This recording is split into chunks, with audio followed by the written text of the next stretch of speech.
2023 ईद का दिन चिंटू पांडे के फैंस के लिए किसी त्यौहार से कम नहीं था, क्योंकि इसी दिन चिंटू पांडे की मच अपेडेड फिल्म इश्क रिलीज किया गया था, जो कि बॉक्स ऑफिस पर कमर्शियल हिट साबित हुई थी।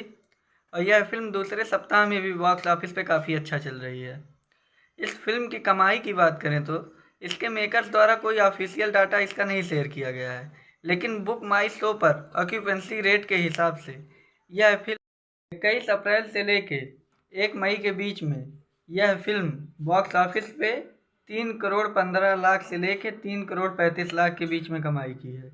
इस फिल्म का बजट 4 करोड़ के आसपास था, जो कि यह 3.5 करोड़ के आसपास कमाई कर चुकी है, तो यह फिल्म एक हिट फिल्म होने वाली है।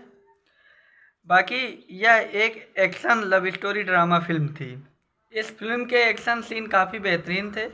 इस फिल्म में प्रदीप पांडे काजल राघवानी से प्यार दर्शाते हुए, इश्क फरमाते हुए दिखाए गए हैं।